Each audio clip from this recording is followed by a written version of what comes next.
said that Latin American relations are low now. Extend our card that says Latin American relations are strong now.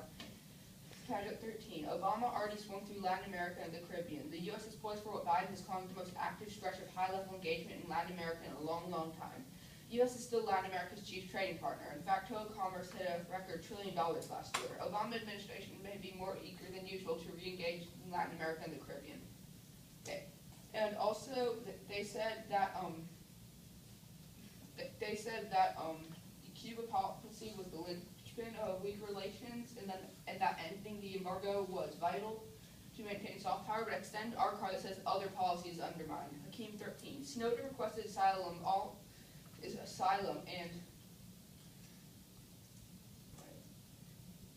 from 20 more countries, all of them in only a few nations, all in Latin America have been receptive. No one should be surprised. U.S. history of abuse and insult still weighs heavily across this region. Latin American nations cannot resist the impulse to bring discomfort to their neighbor, which has regularly intervened to prop up repressive military regimes to rig elections. And also, they said that soft power is vital to address many global needs, but extend our card says no impact to soft power. Soft power won't reduce anti-Americanism. It doesn't alter international perceptions. Lane 10.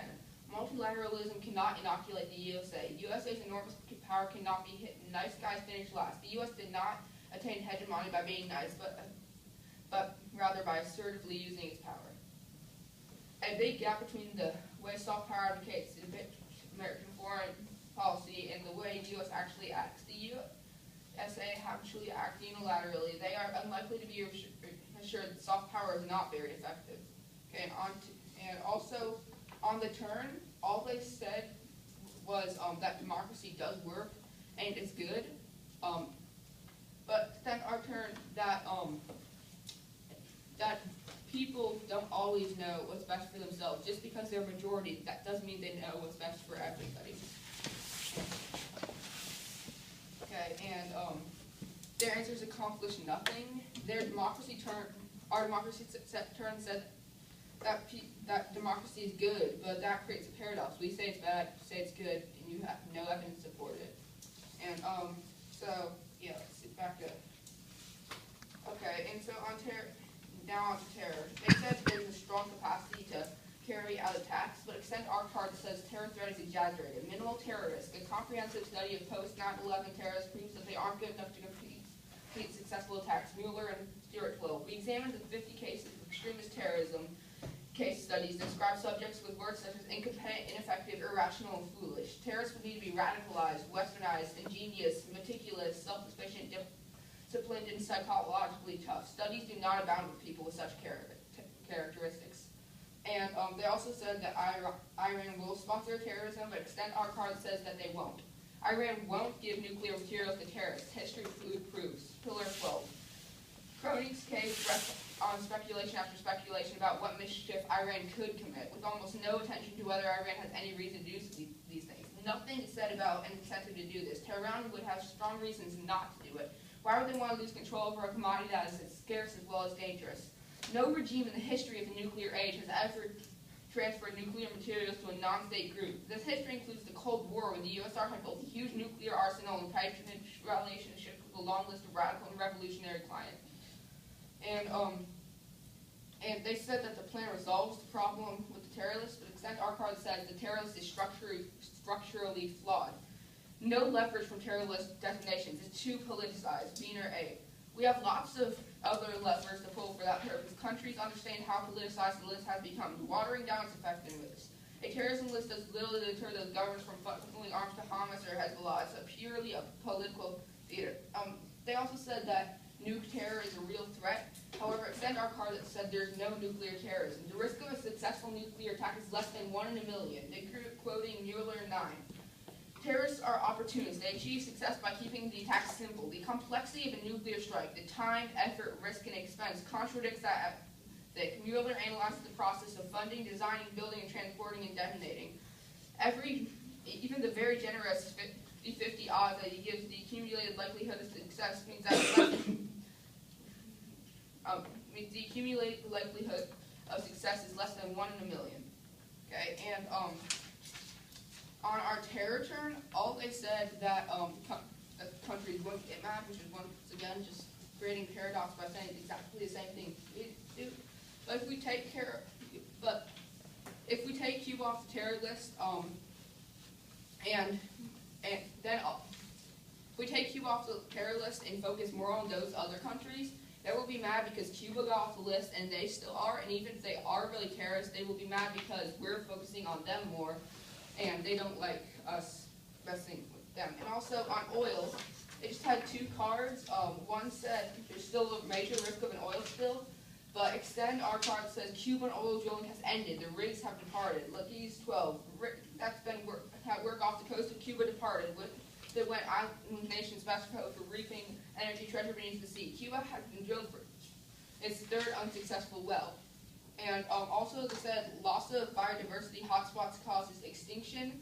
However, extend our card that marine ecosystems are resilient. Marine organisms are naturally resilient. They recover from oil spills. ITOPF, no date. Marine organisms have natural resilience to changes. Animals and plants cope with stress. Populations reestablish themselves. Recovery is rapid. Components of the marine environment are likely resilient. Even a major spill will rarely cause permanent effects. And also extender card says no impact to biodiversity. Biodiversity isn't critical for the environment. Dodd 2000. There's no proof that biodiversity is important for the environment. The Earth has existed for 3.5 billion years, 87.5% of its existence without biodiversity. Biodiversity has never been higher than it is today. At least 10 times biodiversity fell rapidly. None of these extreme reductions in biodiversity were caused by humans. After this extinction, a steep and rapid rise of biodiversity. Every mass extinction was followed by a massive increase in biodiversity. Extinctions are necessary for creation. The cockroach and shark have successfully survived 6 extinctions without the aid of humans or the EPA. And stand ready for cross-up.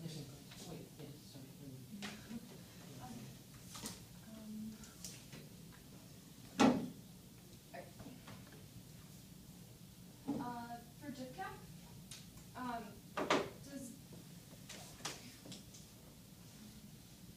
is soft power and diplomacy the same thing? No. Can you explain? Well, soft power is just the U.S.'s ability to influence. Soft power includes diplomacy, but diplomacy is not all-encompassing of soft power. Diplomacy is like we're talking about DIPCAP earlier. Basically, DIPCAP, it's basically people. If you think of diplomatic capital. Okay, that's fine. Okay, so they're not the same. For Latin American relations, you say that they're strong now, correct? Yes. What about politicians winning elections in Latin American countries with anti-Americanism? Well, Can you give an example? Chavez, that's an example. Like he won with anti-Americanism. Chavez is dead, right? Yes. You can't ask me questions. I'm sorry. This is my contact. So if he's dead, why does it matter? Oh, sorry, matter. If he's dead, it doesn't matter. But wasn't he's still okay? There are other. What about the other? What about the other? Do you know how much of the population in Latin American countries distrust the U.S.? no. It's 40%. Do you agree that that's a very large number of the population, or percent of the population? It's a minority. Can you explain that? Well, 60% trust the U.S. if 40% don't trust the U.S. But isn't 40% still okay? And don't you say in your soft power turn that the majority doesn't always know what's Sorry, right? conceding or soft power, basically. No, I'm just asking this question. It's not what. Yes, but I'm not really sure how that's relevant. Okay.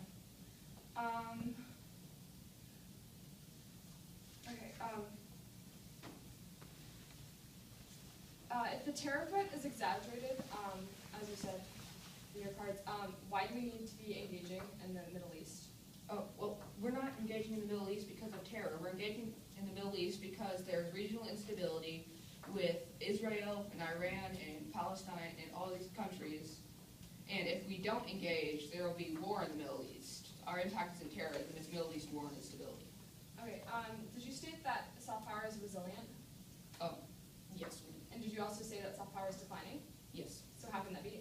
How can Resilient- soft power be resilient and declining? Resilient just means it'll never go away. It will never completely go away. Decline just means that's going down right now.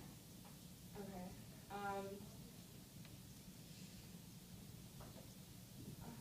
Can you?